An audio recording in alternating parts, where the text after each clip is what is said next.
Hello dear students, myself Dr. Devesh Mishra, and today I am going to tell you a very important topic, which is the special staining for microorganism. Right, this is the part 3, part 1, part 2, part 4 already has been posted in my YouTube channel, and I will be posting the link after the lecture will be over below the this video in the comment box. So stay tuned for other special staining. Also, there are two more parts for hematology and amyloid staining, which will be upcoming soon. Right. So I am going to tell you about special staining for microorganisms. So let's start. So number one is the gram staining. Right. So what is the usefulness of the gram staining? Remember, gram staining, as you can see, the name itself is telling, right? Gram positive, gram negative, two types of microorganism which we can differentiate, and that differentiation is based on the cell wall characteristic, right? So cell wall component will be deciding the gram positive and negative, and this is the basis of gram staining. So now you understand, gram staining basis is the component of the cell wall of the gram positive, gram negative bacteria. So what happens in gram positive organism, it will be taking up the violet color stain, right? When we are going to applying the crystal violet stain, so they are having crystal violet stain will be taken up into their cell wall. Why? Because they are having thick layer of the peptidoglycan. So now you have to understand, gram positive organism, they will be looking violet in color because of the thick layer of peptidoglycan into their cell wall, and this thick layer of the cell wall is going to retain the crystal violet stain. So that is why if you look at this picture, right, in this diagram also, if you are going to see, you will find that these are the gram positive organism, right, which are looking violet because of the thicker layer of the peptidoglycan, right? How will be the gram negative? Now you can see this is the gram negative, which is looking pink or red in appearance because they are having thinner peptidoglycan wall, right? And this will not retain the crystal violet stain. So now you understand, this is a very simple staining and very commonly used stain in the microbiology and histopathology lab. So this is the gram staining, and result, gram positive will be blue or purple color. As you can see, this is the gram positive organism, and gram negative will be looking red, or even they can be looking pink in color, right? So this is number one stain. Next is the acid fast stain, another very frequently used stain in the histopathology. It is used for acid resistant bacteria. And who are these acid resistant bacteria? Mycobacteria, nocardia, and some parasites also we are using, right? So what will be the result? Result will be all the bacteria, acid resistant bacteria, will be looking red in appearance. So now you can see in this picture, in this diagram, these are the areas. You can see all these which I'm marking with the arrow, these are all acid fast bacilli or organism, right? So they will be red in color. So that is the acid fast staining for mycobacteria, nocardia. At least remember these two, mycobacteria and nocardia is for acid fast staining.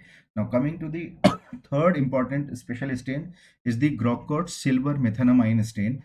Grocott silver methanamine stain is a silver based stain. Remember, whenever we are using silver, silver will be getting oxidized to the light, and then they will be converted into the black color or dark brown color. So now you understand, that is why we are using silver, because all the fungal hyphae will become dark brown or black color, and this is all due to silver, right? This is all due to silver getting oxidized by light, right? So getting oxidized by light, that is why they become dark brown or black in color.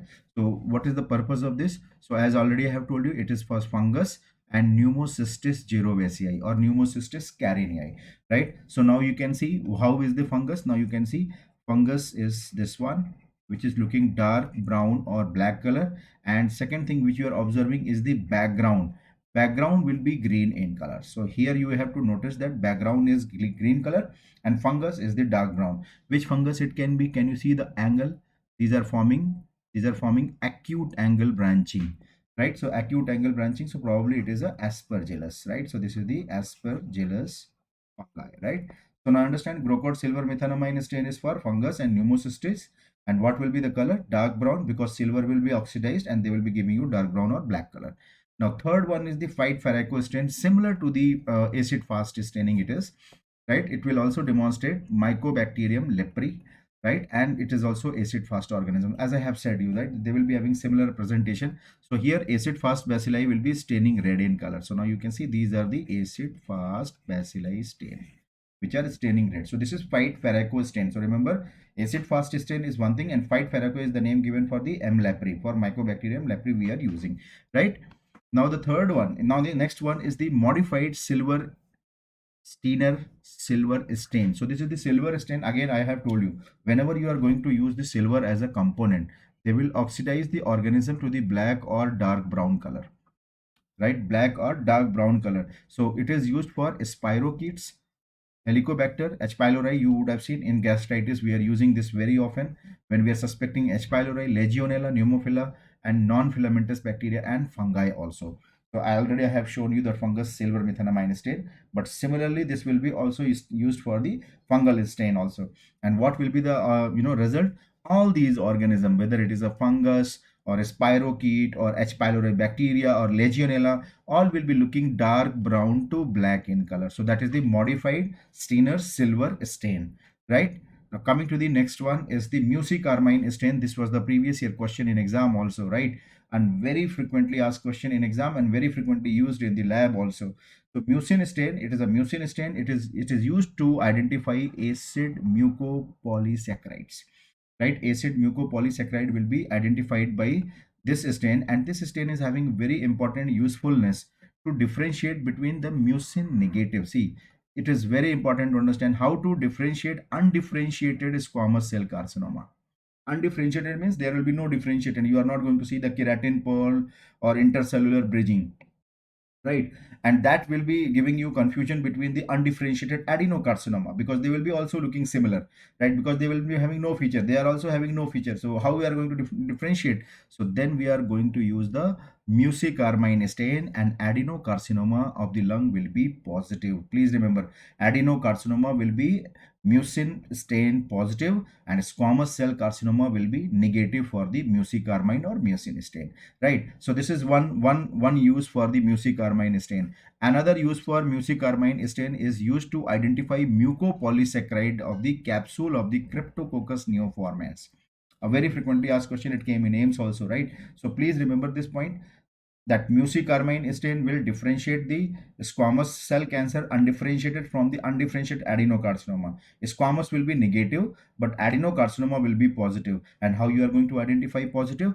Positive mucin or capsule will be giving you pink or red appearance. So now you can see this, these are the positive pink, right? So these are the positive which are showing you pink or red appearance, right? So positive color will be having pink or red appearance on mucicarmine stain. This is the another important stain which is called as chalcofluor white stain. Chalcofluor white stain is not a usual stain which we apply. It's a special kind of fluorescent stain. Remember, it is a special type of fluorescent stain. So this is a special type of fluorescent stain, and what we are going to identify here, we are going to identify cellulose and chitin, because these stain, they are having high affinity. This chemical compound means this chalcofluor white is a compound which has a high affinity to combine with cellulose and chitin of the cell wall of the organism, right? So that's what you have to understand. Chalcofluor white is a fluorescent blue dye which will bind to this cellulose and chitin, and this cellulose and chitin, where you are going to see, that will be seen in this cell wall, right? That will be seen in the cell wall. And cell wall of which organism? It can be fungus also, it can be algae also, it can be acanthamoeba also, and it can be plant tissue also if you are in the botany, right? So here I am showing you two things.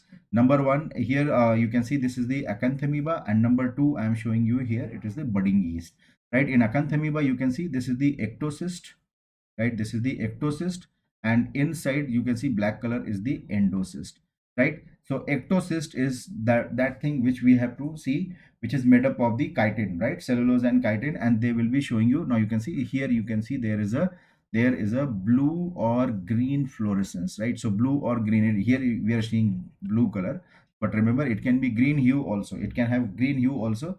So bluish or greenish optically white appearance can be also seen in the chalcofluor white stain. That was the AIMS question in 2016, right? And now you are seeing here, these are the budding yeast which we are seeing, right? So here also you can see blue color halo in the budding yeast, right? So there is a blue or green fluorescence will be there. So it's a special fluorescent stain. Chalcofluorite is a special fluorescent stain to identify cellulose and chitin in the cell wall, and that will be giving you blue or green fluorescence, right? So used for acanthamoeba and budding yeast, right? Now this is the another stain, Warthin starry stain. Again, it is a silver based stain, and again it will be giving you black color organism or dark brown organism. So I'm just writing this is the organism, whatever, because multiple organism we can identify. And remember, silver stain is the best stain to identify the spirochetes, that leptospira organism, right? But it can be also identifying the Helicobacter pylori, Lawsonia, and Microsporidia. What will be the organism color? Silver will always make dark brown or black color. So that is the Warthin starry stain, just like a Steiner stain which we have learned earlier, right? So these are the important stains. So if you want to subscribe my lecture, you can subscribe my lecture from the website, that is the idpma.co.in. My books and my notes will be available at the devaanshpublication.com, and subscribe my this channel and follow me at YouTube, because I'm going to take many live lectures here and many other pathology and other other video lectures I'm going to update here. So regarding related to the pathology, right? So I'm going to update. So kindly subscribe this and share with your friends so that this knowledge can be spread throughout the world. And thank you so much for listening, and my best wishes to all of you. Bye bye.